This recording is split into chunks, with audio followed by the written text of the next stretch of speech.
जो 60 to 70% physical chemistry का paper आता है वो एग्जैक्टली PYQs होते हैं, या तो सिर्फ वैल्यू चेंज हुई होती है या तो एज इट इज़ वो क्वेश्चन आ जाता है। तो आपको PYQs ज़रूर से ज़रूर सॉल्व करने हैं फिजिकल केमिस्ट्री के जितने भी चैप्टर्स हैं।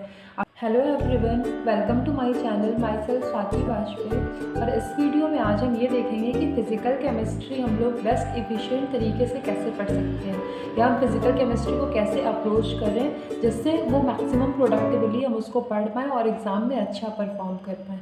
हर सब्जेक्ट को पढ़ने का अलग तरीका होता है। लाइक बायो में आपको एक डिफरेंट पैटर्न फॉलो करना पड़ेगा पढ़ने के लिए, वैसे ही फिजिक्स की न्यूमेरिकल सॉल्व करने के लिए आपको कुछ और तरीका ट्राई करना पड़ेगा। तो आज हम फिजिकल केमिस्ट्री का देखेंगे कि फिजिकल केमिस्ट्री हम कैसे पढ़ें। So watch the video till and please like share and subscribe. Let's start with the video. Physical chemistry का सबसे मेन पॉइंट क्या है कि फॉर्मूलाज आर द मस्ट। यहाँ पे फिजिकल केमिस्ट्री जैसे कि मैं नीट के लिए बात कर रही हूँ, तो नीट में कभी भी फिजिकल केमिस्ट्री का कोई बहुत टिपिकल क्वेश्चन नहीं आता है।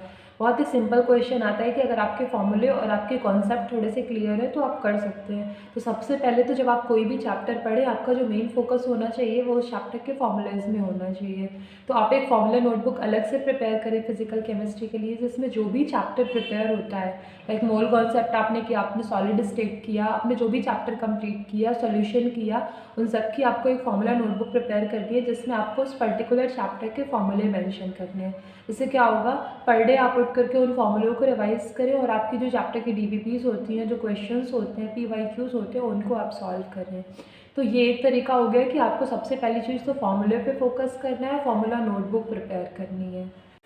नाउ द सेकेंड थिंग जिस पे आपको ध्यान देना है वो है प्रैक्टिस। जैसे फिजिक्स है तो सिर्फ थ्योरी कंप्लीट करने से नहीं हो सकती, same is the physical chemistry. Physical chemistry में जब तक आपकी क्वेश्चंस की प्रैक्टिस अच्छी नहीं है, स्पेशली यहाँ पे क्वेश्चन प्रैक्टिस में आपको PYQs उठाने हैं, क्योंकि जो 60 to 70% फिजिकल केमिस्ट्री का पेपर आता है वो एग्जैक्टली PYQs होते हैं, या तो सिर्फ वैल्यू चेंज हुई होती है या तो एज इट इज़ वो क्वेश्चन आ जाता है। तो आपको PYQs ज़रूर से ज़रूर सॉल्व करने हैं फिजिकल केमिस्ट्री के जितने भी चैप्टर्स हैं।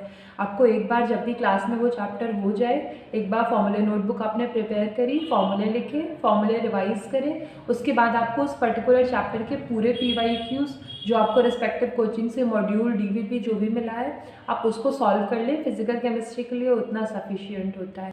अब अगर हम बात करें NCERT की, तो फिजिकल केमिस्ट्री में एज सच NCERT की कोई खास ज़रूरत नहीं रहती। हाँ, कुछ चैप्टर्स है like surface chemistry, coordination, compound, तो वो आपके कोचिंग के टीचर्स आपको ऑटोमेटिकली बता देंगे कि आपको कौन सा पैरा रिक्वायर्ड है जहाँ से क्वेश्चंस पूछे जाते हैं। तो आप बस उस पार्ट में NCERT कंप्लीट कर लें। हाँ, NCERT के क्वेश्चंस बहुत इंपॉर्टेंट होते हैं। जो बैक एक्सरसाइजेज होती हैं, जो इन टेक्स्ट एक्सरसाइजेज होती हैं, अगर आप उनको करके चलेंगे तो वो एक एक्स्ट्रा एज होता है, क्योंकि आप जैसे पिछले 2-3 सालों में ही देख रहे हैं कि 3-4 question exactly with number, with पूरा एग्जैक्टली न्यूमेरिकल NCERT से उठ करके ही क्वेश्चंस में आ जा रहा है। तो आप उस चीज़ के लिए NCERT के टेक्स्ट क्वेश्चंस और बैक एक्सरसाइजेस की प्रैक्टिस कर सकते हैं। So with this I hope I am clear with my topic, but still अगर आप लोगों को किसी भी तरह का कोई डाउट है इस वीडियो से रिलेटेड, फिजिकल केमिस्ट्री से रिलेटेड, तो आप प्लीज़ उसको कमेंट सेक्शन में टेक्स्ट करें, मैं उसको देखूंगी। अगर उसके लिए सेपरेट वीडियो बनाने की रिक्वायरमेंट हुई तो फिर वीडियो बना दूंगी, या फिर डायरेक्ट अगर वहीं पे आंसर करने लायक वो क्वेश्चन हुआ तो फिर उसका आंसर कर दूंगी।